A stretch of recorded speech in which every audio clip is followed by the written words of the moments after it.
like today's video, please like and subscribe to YouTube for us. If you want more videos, we need people to like the page. We need people to subscribe. It doesn't cost you anything, but it helps us out immensely.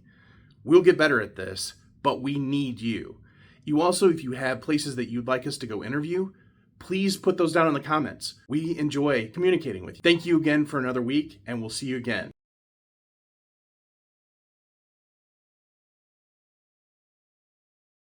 I was a little bit the same. I started at Heartland, and then I was 36 when I finally finished my bachelor's degree.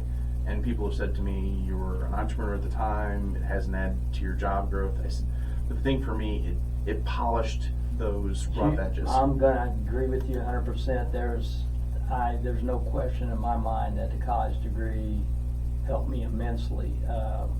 I don't know that me laying a resume down, then seeing I had a bachelor's degree or a degree in business, that it's the internal thing that, these things you have to do. You have to write this paper.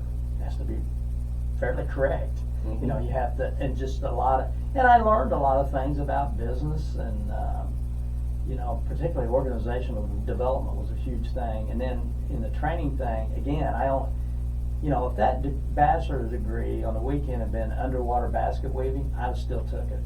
I just needed a bachelor's. But fortunately for me, also ended up in HR. Training and development was a great, parallel thing to be involved in. And I have to admit, over the career, even in the plant manager and VP of engineering job, the stuff I learned about Mager and training and competency-based training, particularly, and why it's different than just regular training, and I think it was a big advantage for me, and I think that's why I continued to move up the organization, because I had, when they put an HR guy over the engineering department, the engineers are not happy that the HR weenie now is their boss, but I wasn't happy about it, to be honest with you. That wasn't what my discipline was in, so to speak. But then I realized, hey, if one of these HR guys or engineering guys could do these things, they would be the boss. And so obviously they're very, that's the tricky part about a career, is it can. And I know you've been a generalist in your career, but there's a lot of people, most people you run into are very channeled. They're very on one track. They study one thing, and that's good, and they excel quickly versus the rest of us who are generalists and wander around, and we do a little bit of everything and specialize in nothing, and the specialists will out-track us. But I've seen time and time again where the specialist kind of taps out eventually. You can only split so many atoms, right? But the generalist can learn another little site, and then at the end, again, not just with myself, but in interviewing people, you look around the room and you say, I'm the only guy that can do this. Bobby hasn't had this experience. Susie hasn't had that experience. Joey hasn't done this. I'm the only one that's done a little bit of all of it. I'm not the expert per se, but I know collectively more than the rest of these. And when I'm career counseling people, I try to. It's hard to tell a person in their 40s, be patient. Yeah. You got the right. You're going to end up there, but it's and they feel frustrated, and I know that because I did too. It's a little like, gosh, I guess I'll take this other job. I didn't have a career map.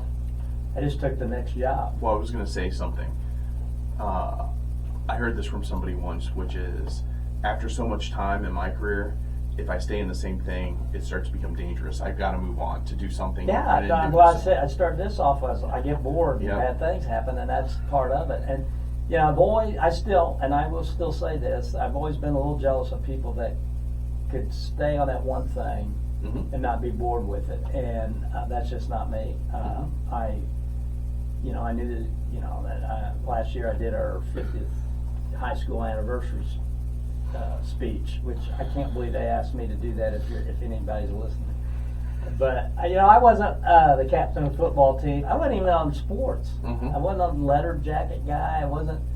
student council or anything, but for some reason, for the 50th, they called me to do this speech. And so I took it a little different direction. You know, I decided to talk about what I think most people experience in high school. And most people, you know, they're just, I want to get out of high school.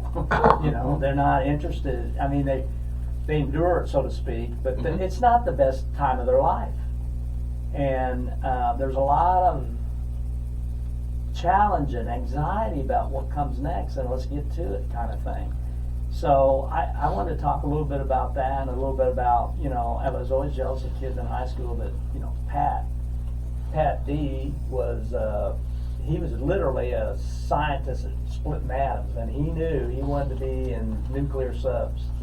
And he went in nuclear subs, you know, and retired from the Navy. And I was always jealous. That guy knew where he was going to go after high school. I didn't have a clue. I was working at a gas station.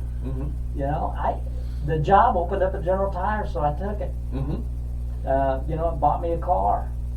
So that's going to lead to a question I have a little bit later, but my question on there is, so is business just kind of an extension of high school? The business is something different than high school, and that my feeling was I didn't leave high school interested in getting into business. I did have some interest in business, but I had a friend who in high school had his own business. And it was always like, that's like voodoo magic what he's doing there. And it wasn't until I got in business school that I learned, and he was fortunate to work for some people that were, the guy he worked for was an entrepreneur, very business minded, and you know, it was sort of you've read the book Rich Dad Poor Dad, wonderful book, I recommend it to you, you know. But he sort of worked for the rich dad, and this rich dad taught him business stuff, you know, and I was always like, God, it looks like magic what they're doing there. And it wasn't until later that, you know, I went to college and understood what the things they were, you know, wasn't really magic, but it was, you know, I didn't know them, and didn't know them in high school, so I didn't, to me, high school was, when it was done, you know, and it wasn't, you know, I learned things there, you know, that's where we go, right? But it was, you know, it was sort of like basic training and going into the Army, you know, is basic training the same as fighting the battle? I don't know. Well, I would say for me, school has always been miserable. So one thing that most people don't know about me is that I have a learning disability. And I've had to work around it and figure out how to do things that others can't. And sometimes it comes up where it just hits me and it's just like, oh, I missed that. So school was not a fun experience for me. But I got out into the business world, and what I've always talked about, I'm kind of like the Superman.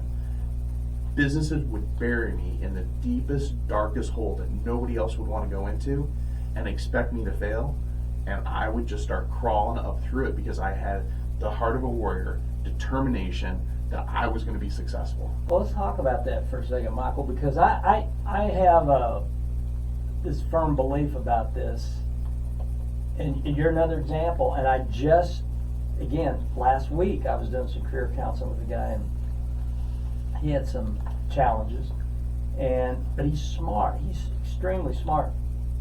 And I told him, I said, you know, it has been over and over again, research and studies and anecdotal stuff has shown over and over again, people that are faced with challenges earlier in their life, and they develop these set of workaround adaptation skills that nobody else develops.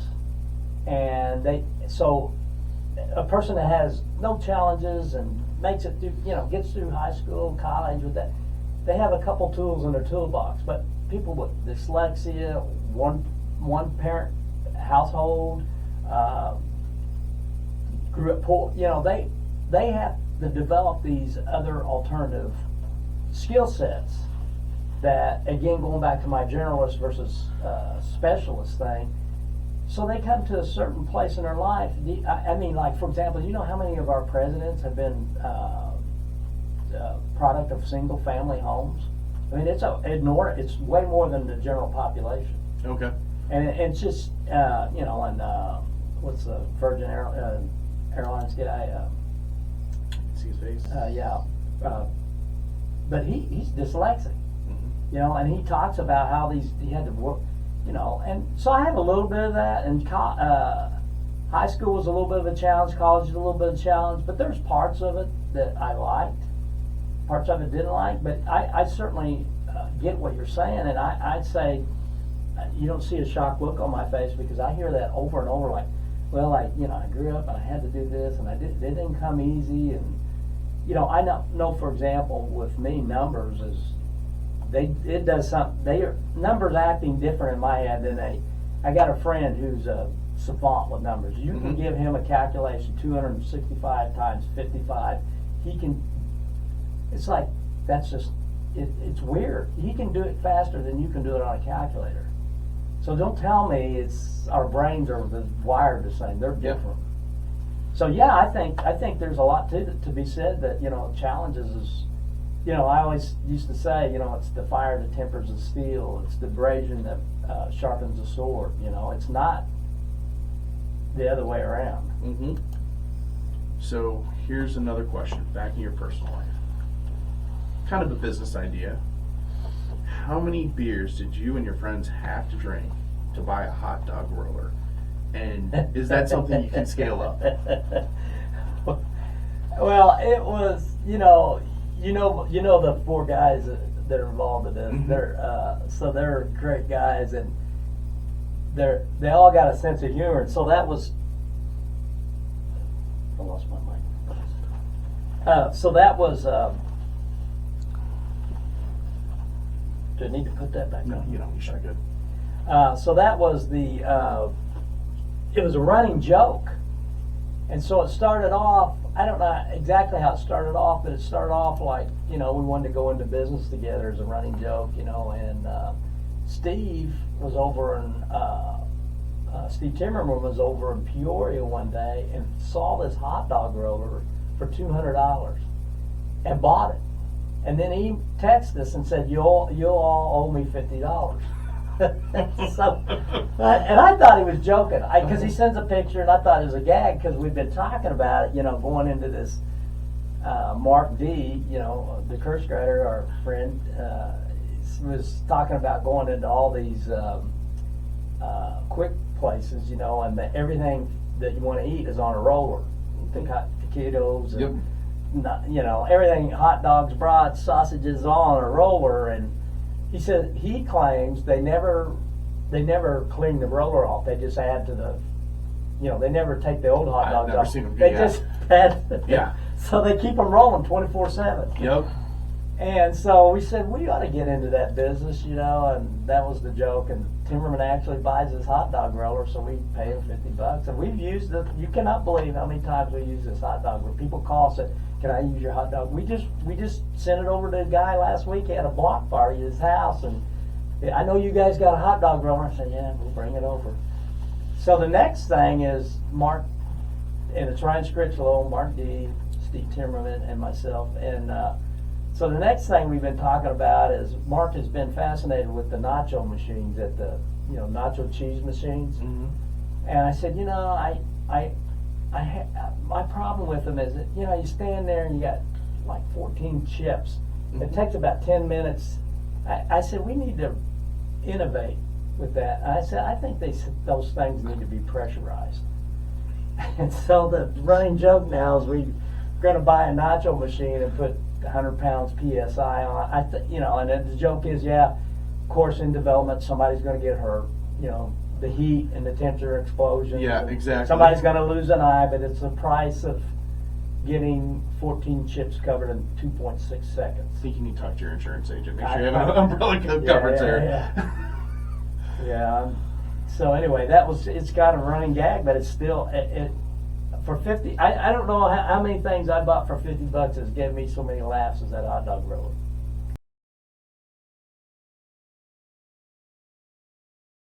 I'd like to thank our sponsor today, Roadrunner Real Estate. They're a full-service real estate company that helps both commercial and residential to find properties. That's whether it's buying, selling, or leasing. They do free consultations and have decades of experience. So if you're looking for that personal touch, contact Roadrunner Real Estate today. They'd love to help you. Okay, so the next one is, it says that you and your wife work together. Is this true? And if so, how have you made it work? You know, Terry has always had her own business in the home, and she was an interior designer.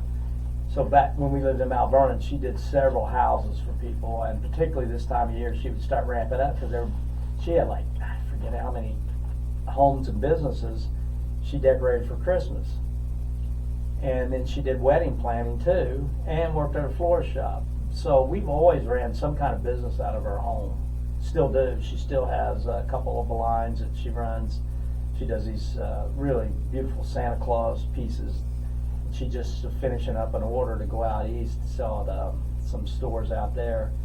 I don't know how many of those she did, but and then she does some pieces where we'll call them wire sculpture, where she takes sea glass and wire and sculpts them together, and they hang in a window and catch the light. And she has a lady that goes to these horse shows across the United States, right? She makes thousands of these things and sends them to this lady, and she sells them out at these different horse shows all over the United States. So it's always been a part of our DNA as our house is, we have a businesses.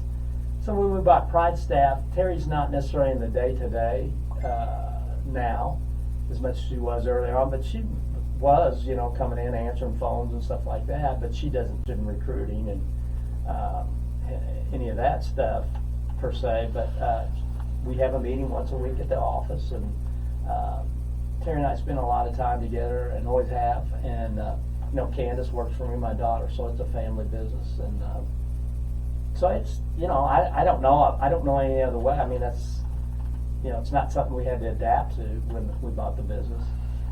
To be honest, I mean, my job at Quantics, I was gone a lot. We'll be married 49 years this year. And somebody said, how in the world did you do that? And I said, I traveled a lot. I traveled a lot. She was happy. I was, but it did get old traveling. We were apart too much, and I think, that was one of the mission, purpose, and value statements. Like, I'm gone too much. I need to be home more. So I don't know if that answers your question, but that's kind of how, that explains why you do it. Yes. Yeah. So here's a big question for you. I'm going to talk about your other business or side business called Pride Grandson.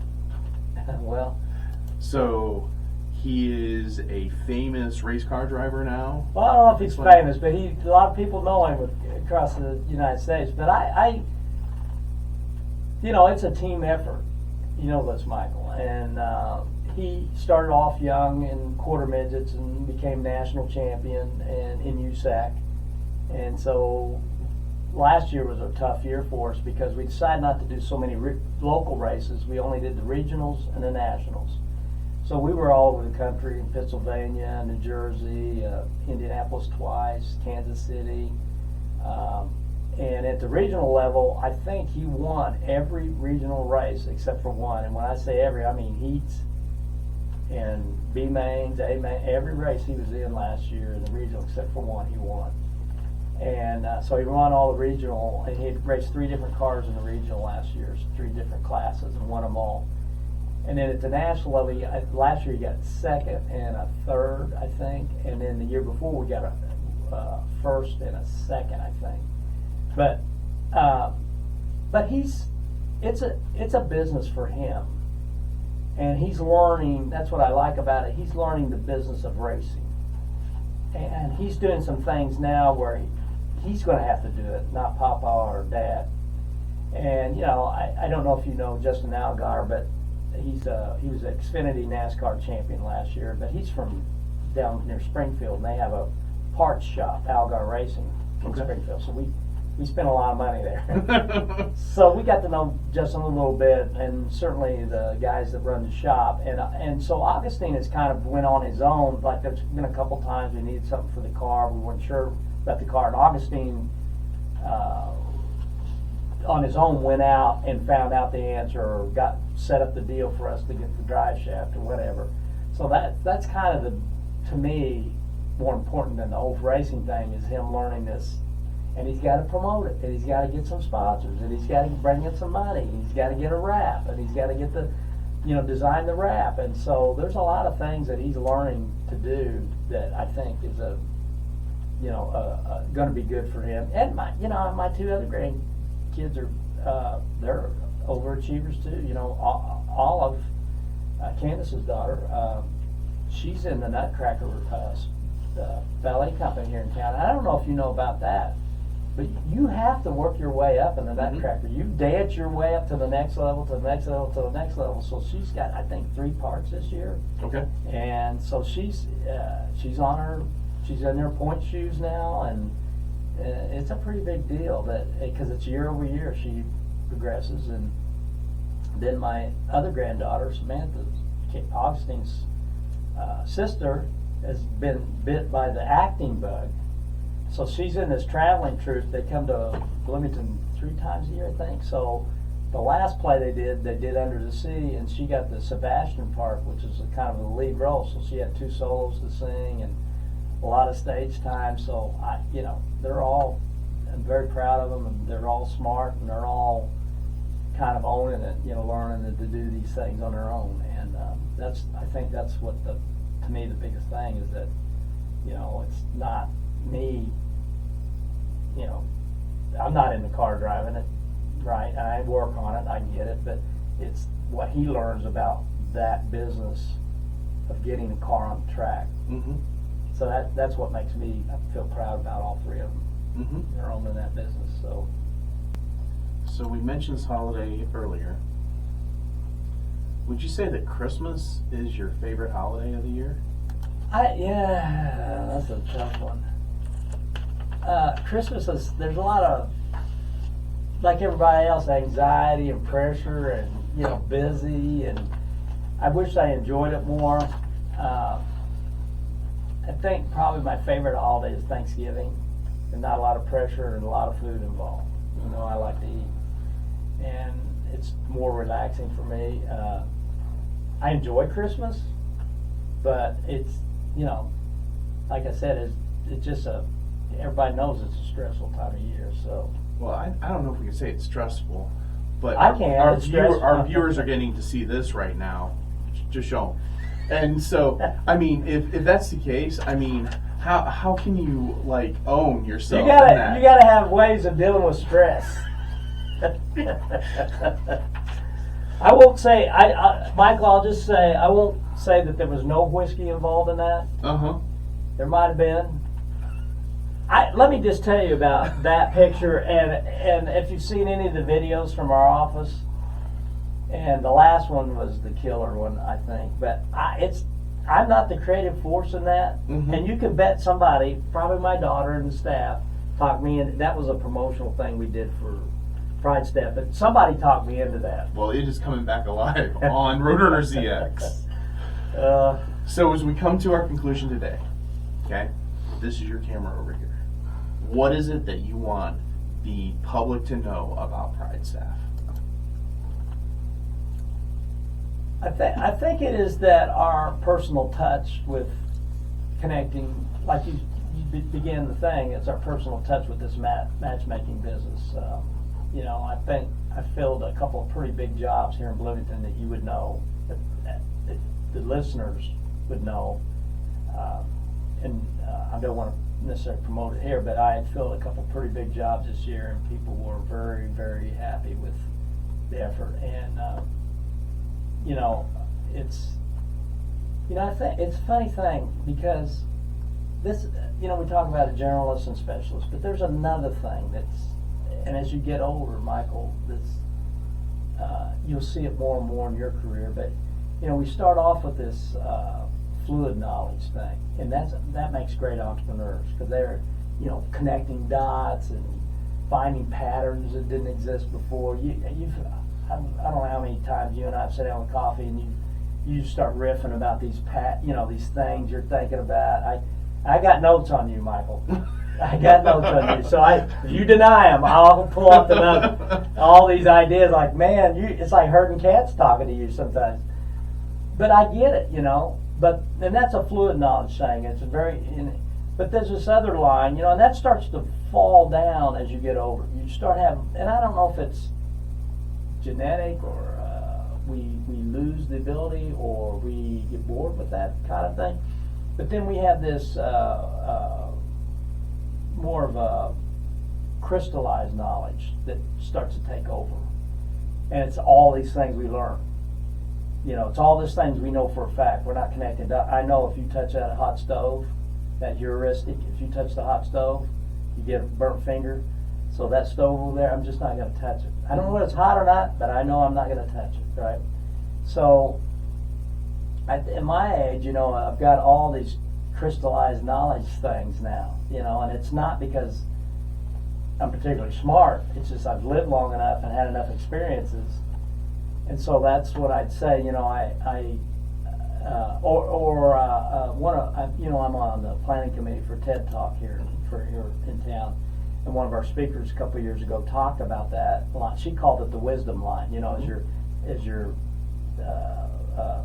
school knowledge, falls off, your wisdom line starts to take over. And as you get into your 50s and 60s, that's why you have so many people that are, not because they're retired and have the time, but they have the knowledge to be on boards of directors because they've had all this crystallized knowledge.